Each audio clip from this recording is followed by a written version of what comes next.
Today we're doing a deal deep dive into a subject to wrap deal. So let's get into it. First, we'll talk about where the lead actually came from. The seller of this property actually called through our website because she hadn't made a mortgage payment in over 3 months and was worried she was going to lose her house to foreclosure. Now, she didn't have enough equity in the property to actually list it on the market and make a profit, so she knew she needed to work with an investor. Now, right off the bat, we knew that a cash offer just wasn't gonna make sense for her without her having to bring money to the table at closing, because we would have paid less than what she actually owed on the loan.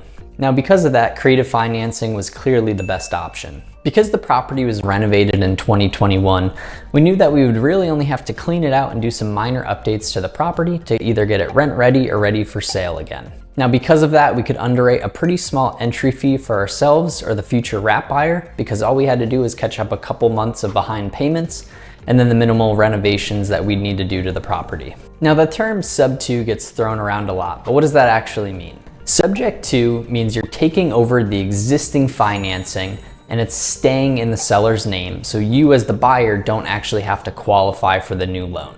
Now, closing did get dragged out a little bit longer than we had hoped, but what ended up happening is we had to put $10,000 down at closing to catch up the loan and with title costs, and then took over the existing loan of $125,000.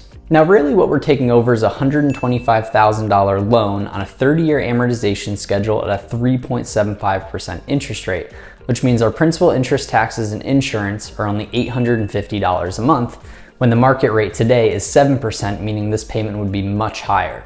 Now, we could bring a few $1,000s more to the table to renovate the property and rent it out to make a few $100s a month in cash flow. But we opted to do something else instead, and that's wrapping the property and creating a new loan to a new buyer. Now, wrapping the loan actually means we're gonna create a new note for the new borrower. And so the terms that we've agreed on are $155,000 at 7% interest.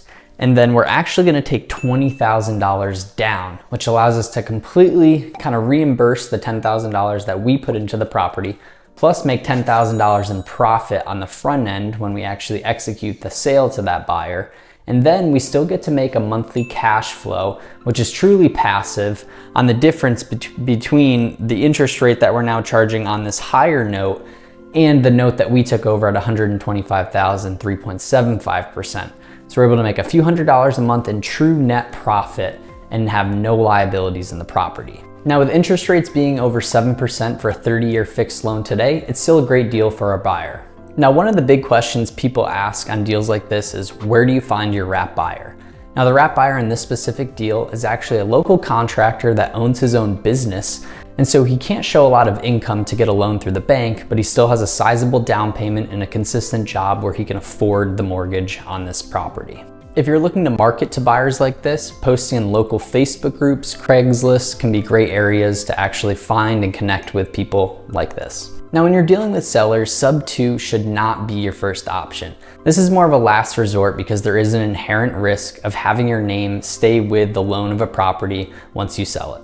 Now, this strategy does work great for sellers that understand that and know maybe, hey, they fell behind on the loan, they need someone to catch it up and take it over, or there's not enough equity in the property for them to actually sell it to the open market. Now, again, this is not a loan assumption where you as the buyer is going to actually qualify for the loan, which is what creates that risk for the seller because the loan still is in their name. Because you do need certain paperwork in place for transactions like this, we did use a transaction coordinating company to handle all the paperwork and seller and buyer interactions and communications. The transaction coordination company will communicate everything that you need signed from the seller, along with your wrap buyer and to the title company in between to make sure everything is properly recorded. Now, if you're looking for opportunities like this, check out some of our other videos on all of the ways that we're marketing in our business to distressed sellers.